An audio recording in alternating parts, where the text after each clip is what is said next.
ಇಂದು ರಾಜ್ಯಾದ್ಯಂತ ಒಂದು ತಿಂಗಳ ಕಾಲ ರಜೆಯನ್ನು ಕಳೆದಿದ್ದ ಶಾಲಾ ವಿದ್ಯಾರ್ಥಿಗಳು ಮತ್ತು ಶಿಕ್ಷಕರುಗಳಿಗೂ ಇಂದು 2026-27ನೇ ಸಾಲಿನ ಪುನರ್ ಪ್ರಾರಂಭ ಉತ್ಸವದ ನಿಮಿತ್ತವಾಗಿ ಗಂಗಾವತಿ ವಿಧಾನಸಭಾ ಕ್ಷೇತ್ರ ವ್ಯಾಪ್ತಿಯ ಮತ್ತು ಗಂಗಾವತಿಯ 35 ವಾರ್ಡ್ಗಳಲ್ಲಿ ಸರ್ಕಾರಿ ಹಿರಿಯ ಪ್ರಾಥಮಿಕ ಶಾಲೆಗಳಲ್ಲಿ ಶಿಕ್ಷಕರುಗಳು ಶಾಲೆಯನ್ನು ವಿದ್ಯಾರ್ಥಿಗಳು ಬರಮಾಡಿಕೊಳ್ಳಲಿ ಮಕ್ಕಳಿಗೆ ಹೂಗುಚ್ಚೆ ಹಾಗೂ ಶಾಲೆಯ ಕಮಾನುಗಳಿಗೆ ತೋರಣಗಳು ಮತ್ತು ಮಾನೆ ಎಲೆ, ತೆಂಗಿನ ಮರ ಮತ್ತು ಬಾಳೆ ಎಲೆಯನ್ನು ಕಟ್ಟುವುದರ ಮೂಲಕ ಮಧುಮತೆ ನೂತನ ವಧುವರರಂತೆ ಶೃಂಗಾರಗೊಳಿಸುವ ಮೂಲಕ ಶಾಲೆಗೆ ಮಕ್ಕಳನ್ನು ಶಿಕ್ಷಕರುಗಳು ಅದ್ಧೂರಿಯಾಗಿ ಮತ್ತು ಆತ್ಮೀಯವಾಗಿ ಸ್ವಾಗತಿಸಿಕೊಳ್ಳಲಾಗಿದೆ.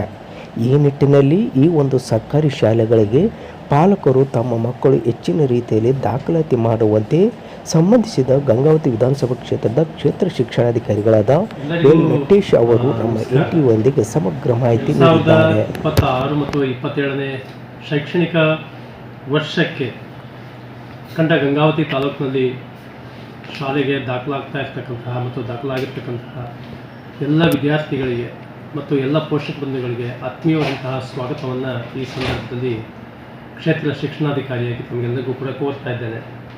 ಮತ್ತು ವಿಶೇಷವಾಗಿ ಈ ದಿನ ಜೂನ್ 1 ಶಿಕ್ಷಕರ ಮತ್ತು ಪೋಷಕರ ಮಹಾಸಭೆ ಎಲ್ಲ ಸರ್ಕಾರಿ ಶಾಲೆಗಳಲ್ಲಿ ನಡೀತಾ ಇದೆ. ಈ ಒಂದು ಶಾಲಾ ಹಬ್ಬವನ್ನು ಸಂಭ್ರಮದಿಂದ ತಳಿರು ತೋರಣಗಳಿಂದ ಮಕ್ಕಳನ್ನು ಶಾಲೆಗೆ ಸ್ವಾಗತಿಸ್ತಕ್ಕಂತಹ ಒಂದು ಕೆಲಸವನ್ನು ಎಲ್ಲ ಶಾಲೆಗಳಲ್ಲಿ ಶಿಕ್ಷಕ ಸಿಬ್ಬಂದಿ ಮಾಡ್ತಾ ಇದ್ದಾರೆ. ಸೊ ಈ ಒಂದು ವ್ಯವಸ್ಥೆಯಲ್ಲಿ ತಮ್ಮ ಮಕ್ಕಳನ್ನು ದಾಖಲು ಮಾಡ್ತಕ್ಕಂತಹ ನಿಟ್ಟಿನಲ್ಲಿ ಎಲ್ಲ ಪೋಷಕರು ಆಸಕ್ತಿಯನ್ನು ಹೊಂದತಕ್ಕಂಥದ್ದು ನನ್ನ ಒಂದು ಅಭಿಲಾಷೆ. ಮತ್ತು ಈ ಸಂದರ್ಭದಲ್ಲಿ ನಾವು ಎಲ್ಲ ಶಿಕ್ಷಕರು ಮತ್ತು ಮುಖ್ಯ ಶಿಕ್ಷಕರಿಗೆ ತಿಳಿಸೋದೇನೆಂದರೆ, ಹಬ್ಬದ ರೀತಿಯ ವಾತಾವರಣವನ್ನು ಶಾಲೆಗಳಲ್ಲಿ ಸೃಷ್ಟಿ ಮಾಡಿ ಮಕ್ಕಳನ್ನು ಮತ್ತು ಶಾಲೆಗೆ ದಾಖಲಿಸಲಿಕ್ಕೆ ಬರ್ತಕ್ಕಂತಹ ಪೋಷಕರನ್ನು ಸಂಭ್ರಮದಿಂದ ಸ್ವಾಗತಿಸಿ ಸಿಹಿಯನ್ನು ನೀಡ್ತಕ್ಕಂತಹ ಒಂದು ಕೆಲಸವನ್ನು ಮಾಡಬೇಕು ಅಂತೇಳಿ ನಾವು ಸುದ್ದಿ ಈಗಾಗಲೇ ಎಲ್ಲ ಶಾಲೆಗಳಲ್ಲಿ ಈ ಒಂದು ಪ್ರಕ್ರಿಯೆ ನಡೀತಾ ಇದೆ. ಈ ದಿನ ಶಾಲೆಗಳೆಲ್ಲ ಸಂಭ್ರಮದಿಂದ ಕಂಗೊಳಿಸ್ತಾ ಇರೋದನ್ನು ನಾನು ಗಮನಿಸಿದ್ದೇನೆ.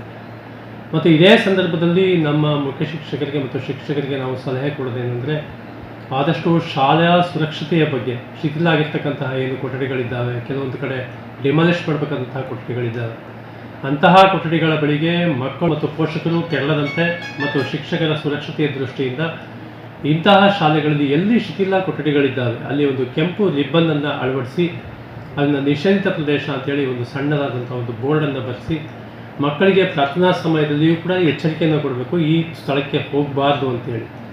ಸೊ ಅಂತಹ ಒಂದು ಸುರಕ್ಷಿತ ಕ್ರಮಗಳನ್ನ ತಗೊಳ್ಳಿಕ್ಕೆ ನಾವು ಈಗಾಗಲೇ ಹೇಳಿದ್ದೀವಿ.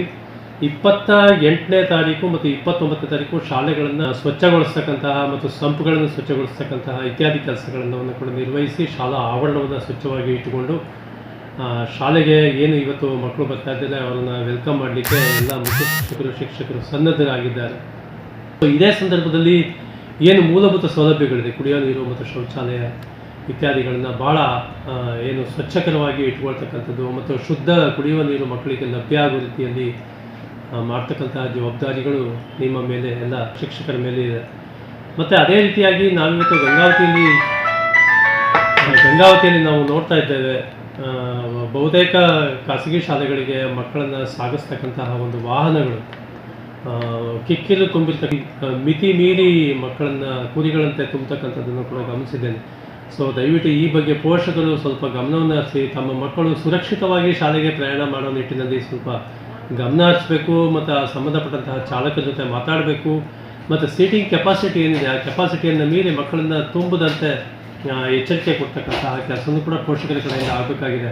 ಖಾಸಗಿ ಶಾಲೆಗೆ ಹೋಗ್ತಕ್ಕಂಥ ಮಕ್ಕಳು ಇರ್ಬೋದು, ಸರ್ಕಾರಿ ಶಾಲೆಗೆ ಹೋಗ್ತಕ್ಕಂಥ ಮಕ್ಕಳು ಎಲ್ಲ ನಮ್ಮ ಇಲಾಖೆಗೆ ಸಂಬಂಧಪಟ್ಟವರು. ಅದರಿಂದ ಯಾವುದೇ ಒಂದು ಮಗುವಿಗೆ ಆಗ್ತಕ್ಕಂತಹ ಅವಘಡಗಳನ್ನು ನಾವು ನೋಡಿ ಕೂದಲಿಕ್ಕೆ ಸಾಧ್ಯ ಇಲ್ಲ. ಅದಕ್ಕೆ ಖಾಸಗಿ ಶಾಲೆಗಳಿಗೂ ಕೂಡ ನಾವು ಎಚ್ಚರಿಕೆಯನ್ನು ಕೊಡ್ತಾ ಇದ್ದೀವಿ. ತಮ್ಮ ಎಲ್ಲ ಏನು ಬಸ್ಗಳಿರ್ಬೋದು ಅಥವಾ ಏನು ಆಟೋಗಳಿರ್ಬೋದು ಇವುಗಳನ್ನು ಭಾಳ ಸುಸ್ಥಿತಿಯಲ್ಲಿ ಇಟ್ಕೊಳ್ತಕ್ಕಂತಹ ಮತ್ತು ಎಲ್ಲ ದಾಖಲೆಗಳಿರ್ತಕ್ಕಂತಹ ಮತ್ತು ಕಾಲಕ್ಕೆ ಪರಿಶೀಲನೆ ಮಾಡಿಸ್ತಕ್ಕಂತಹ ಮತ್ತು ಇನ್ಶೂರೆನ್ಸ್ ಇರ್ತಕ್ಕಂತಹ ಎಮಿಷನ್ ಟೆಸ್ಟ್ ಆಗಿರೋದು ಮತ್ತು ಸಚ್ಚಾರಿತ ಹೊಂದಿರತಕ್ಕಂತಹ ಡ್ರೈವರ್ಗಳನ್ನು ನೇಮಕ ಮಾಡ್ಕೊಳ್ತಕ್ಕಂಥದ್ದು ಇದೆಲ್ಲವನ್ನೂ ಕೂಡ ಖಾಸಗಿ ಶಾಲೆಗಳ ಮುಖ್ಯ ಶಿಕ್ಷಕರು ನಿರ್ವಹಣೆ ಮಾಡಬೇಕಾಗಿದೆ. ಆ ಬಗ್ಗೆ ಸ್ವಲ್ಪ ಗಮನವನ್ನು ಹರಿಸಿ ಮತ್ತು ಈ ಒಂದು 26-27ನೇ ಸಾಲಿನ ಶೈಕ್ಷಣಿಕ ವರ್ಷಕ್ಕೆ ಹೆಚ್ಚು ಮಕ್ಕಳು ಸರ್ಕಾರಿ ಶಾಲೆಗೆ ದಾಖಲಾಗಬೇಕು. ನಮ್ಮ ಆಸೆ ಅದೇ. ಯಾಕೆಂದರೆ ಸರ್ಕಾರದಿಂದ ಏನೆಲ್ಲ ಸವಲತ್ತುಗಳು ಸಿಗ್ತಾ ಇದೆ, ಪಠ್ಯಪುಸ್ತಕ ಸಿಗ್ತಾ, ಶೂಸ್ ಸಾಕು ಸಿಗ್ತಾ ಇದೆ, ಮಧ್ಯಾಹ್ನದ ಉಪಹಾರ ಸಿಗ್ತಾ ಇದೆ, ಮೊಟ್ಟೆ ಬಾಳೆಹಣ್ಣು ಕೊಡ್ತಕ್ಕಂಥ ವ್ಯವಸ್ಥೆ ಇದೆ, ಬೆಳಿಗ್ಗೆ ರಾಗಿ ಮಾಡಿ ಕೊಡ್ತಕ್ಕಂಥ ವ್ಯವಸ್ಥೆ ಇದೆ. ಮತ್ತು ಅದೇ ರೀತಿ ಏನು ವಿಟಮಿನ್ ಪೋಷಕಾಂಶ ಇರ್ತಕ್ಕಂಥ ವಿಟಮಿನ್ ಮಾತ್ರೆಗಳನ್ನ ಕೊಡ್ತಕ್ಕಂಥದ್ದು, ಕ್ಯಾಲ್ಸಿಯಂ ಮಾತ್ರೆಗಳನ್ನ ಕೊಡ್ತಕ್ಕಂಥದ್ದು ಮತ್ತು ಆಲ್ಬೆಂಜೋಡಲ್ ಮಾತ್ರೆಗಳನ್ನ ಕೊಡ್ತಕ್ಕಂಥ ವ್ಯವಸ್ಥೆ ಇದೆ.